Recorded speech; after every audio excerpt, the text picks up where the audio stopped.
آج کل یہ میں غزوہ ہند والی بھی اکثر لوگ پوچھتے ہیں، خصوصاً جماعت الدعوہ والے، لشکر طیبہ اور یہ باقی لوگ وہ روایت لے کے چل رہے ہوتے ہیں. وہ روایتیں تو اس کی تقریباً ساری ضعیف ہیں، صرف ایک ہی اس کی صحیح روایت موجود ہے سنن نسائی کے اندر. انٹرنیشنل نمبر کے مطابق 3177 نمبر ہے.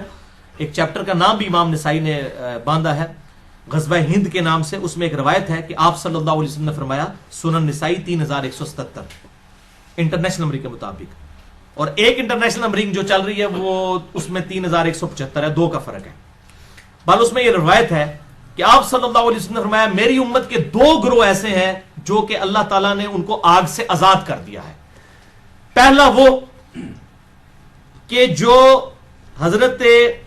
پہلا گروہ وہ جو کہ ہند کے غزوے میں شریک ہوگا. غزوہ کہتے ہیں لڑائی کو، کوئی بھی لڑائی ہو.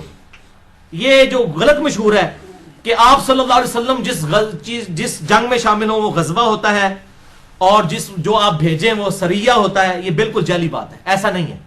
یہ کوئی نہیں. غزوہ کہتے ہی لڑائی کو ہے، سریہ کہتے ہیں رات کے وقت نکلنے کو. تو غزوہ یا سریہ کی یہ ٹرمز بعد میں لوگوں نے ڈیوائز کی ہیں، ورنہ جو یہ غزوہ موتا بولا جاتا ہے اس میں تو آپ صلی اللہ علیہ وسلم کوئی نہیں تھے شامل. آپ تو مدینہ شریف میں بیٹھے ہوئے تھے، جس میں خالد ابن ولید وہ رومن امپائر سے بچا کے لے کے آئے تھے لشکر. پہلے سیدنا زید ابن حارثہ شہید ہو گیا، آپ صلی اللہ علیہ وسلم مسجد میں بیٹھ کے کہہ رہے ہیں میرے زید کو شہید کر دیا گیا، میرے جعفر کو شہید کر دیا گیا، میرے عبداللہ بن رواحہ کو شہید کر دیا گیا. اب اللہ کی تلواروں میں سے ایک تلوار کے ہاتھ جو ہے مسلمانوں کی وہ جو ہے وہ سپہ سلاری آ گئی ہے. یہ صحیح بخاری میں حدیث ہے، میں نے علم غیب والے لیکچر میں بتائی ہے، مسئلہ نمبر 6A میں. اللہ تعالیٰ نے آپ کو دکھا دیا اتنے 100 کلومیٹر دور کا منظر، تو آپ تو موجود نہیں تھے، جسے غزوہ موتا کہا جاتا ہے. حالانکہ غزوہ تو نہیں تھا. یہ غزوہ اور سریہ کی جو یہ ڈیفینیشن غلط ہے، کیونکہ اسے بریلویوں نے حاضر و ناظر کا عقیدہ نکالا ہے. وہ کہتے ہیں یہ دیکھیں غزوہ ہند ہے تو آپ سب خود بھی آئیں گے اس میں. اور بھائی یہ پہلے ایک عقیدے ہی جعلی بناتے ہو، پھر اس میں فٹ ان کرتے ہو باتیں. غزوہ موتا میں بھی اللہ کے نبی تو شامل نہیں تھے، وہ کیوں غزوہ موتا ہے؟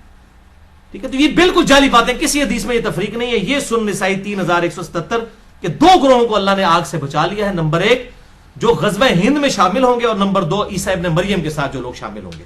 اس میں بھی اشارہ مل رہا ہے قرب قیامت میں ہی کوئی معاملہ ہوگا. وہ محمد بن قاسم جو ہے وہ اپنے اوپر یہ بشارت لگاتا رہا بنو امیہ کا. محمود غزنوی جو ہے وہ حملے کرتا رہا دولت کی لالچ کے اندر ادھر آ کے انڈیا میں، اور وہ سومنات پہ حملے کرتا رہا. کیا صوفی لوگ تھے، سارے درباروں میں بیٹھنے والے لوگ تھے. ٹھیک ہے، یہ لوگ اسلام کے لیے آئے تھے. آپ کیا سمجھتے ہیں ظہیر الدین بابر اسلام کی خدمت کرنے آیا تھا یہاں پہ؟ یہ مسلمان حکمران تھے، اسلامی حکمران تو نہیں تھے. یہ اسی طریقے سے تھے جیسے چنگیز خان تھا، بس یہ تھا کہ ان کے ساتھ مسلمان کا ٹائٹل لگا تھا. باقی ہے تو مسلمان تھے، یہ ہم نہیں کہتے کافر تھے، لیکن اسلامی حکومتیں تو کوئی نہیں تھی. تو اس طریقے سے وہ محمد بن قاسم اپنے اوپر لگاتا رہا، اس کے بعد محمود غزنوی اپنے اوپر لگاتا رہا، آج لشکر طیبہ اپنے اوپر لگا رہی ہے.